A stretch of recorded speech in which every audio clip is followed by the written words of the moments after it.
Hello, Canon. Phil Harris here.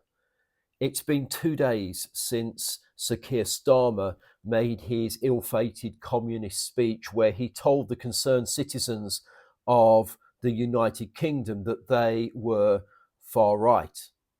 In fact, it's been the narrative pretty well all over social media, and the mainstream media are blaming certain individuals for the unrest in the country. How myopic are people? How short-sighted and nearsighted are people? A wise man once said, "A house divided against itself cannot stand." We are seeing the outworkings of that in this once great nation. So, by Sir Keir's definition, as a far right priest in the Church of God, I feel that it is my duty to respond. Sir Keir, I have no idea who is advising you.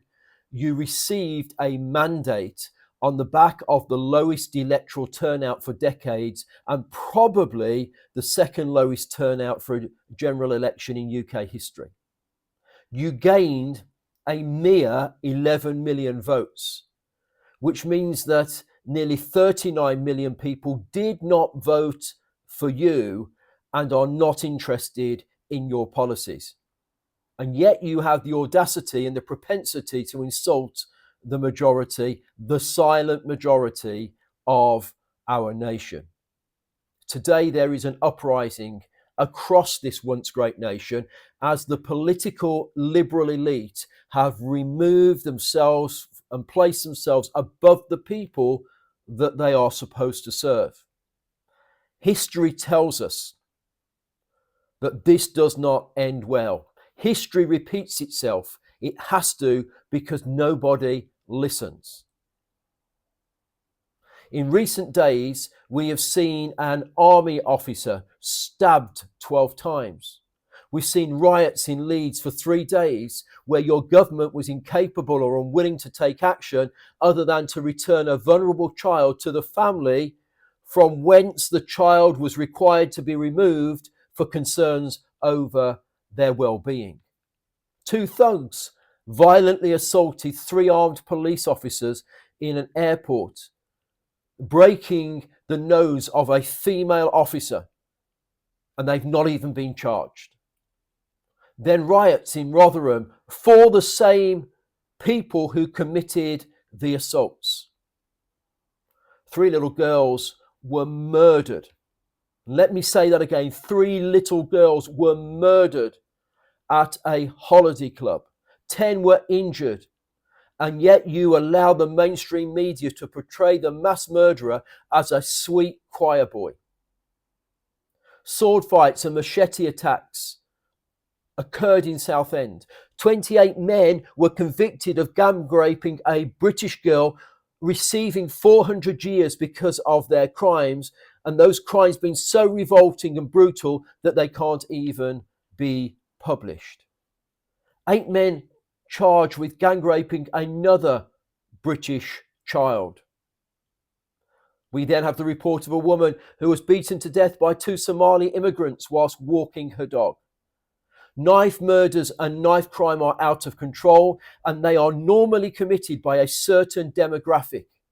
But you don't speak about those. You speak about the far right, the silent majority, those who were centrist a few years ago until the liberal elite chipped away at moral standards of family in this nation. We've then had 7 months of 600,000 plus people calling for the genocide of Jews. We've watched a 2-tier policing where people can wave a Palestinian flag or a Hamas flag and not be in any way see that as concerning, but wave a British flag or wave an Israeli flag and you get arrested. We've seen a postman pushed onto the tracks of the tube. All of this is happening whilst we prostrate ourselves before Islam. 117 million has gone to mosques. 6 billion has been spent on illegals. And yet you announce that you intend to freeze and starve pensioners. We have the receipts for your hypocrisy at the dispatch box. We've seen decades of Islamic terrorism. And then recently, pro-Palestinian and Black Lives Matter marches that you never condemned because of the Labour Mayor of London and your large Muslim voter base.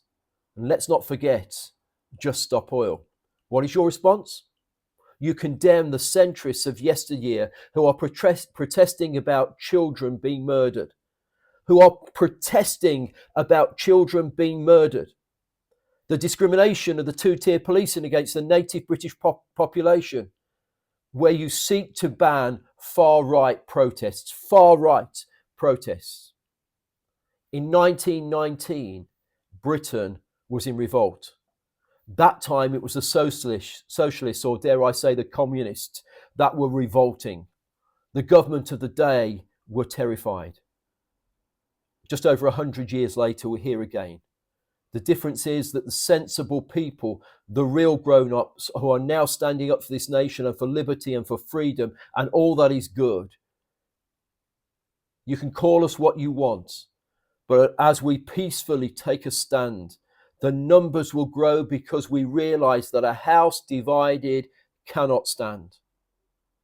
Why is that statement so important? It wasn't just a wise man that said that. It was the Son of the living God. A house divided against itself cannot stand. And you, Sir Keir, have divided the house. The nation has been allowed to be overrun by yourselves and by previous governments, by people who share different values and who seek to subdue us. That mustn't happen. We are happy for people to come here and be part of this nation who want to contribute and integrate, but that is not what you have championed. And so people are on the streets and the momentum will grow. It will grow. It's time to have a rethink. It's time to put the wrongs right. And it is time to stand up for the good people of this nation.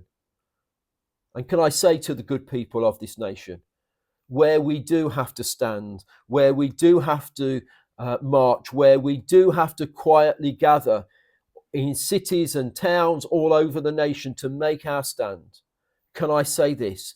Can we make sure that our protests are honourable, are peaceful, and we are not drawn into conflict? But now is the time to make a stand. Now is the time for us to take our nation back before it's too late. Thanks for listening. I'll see you again soon. May God bless you, and pray for our nation and give glory to an almighty God. Amen.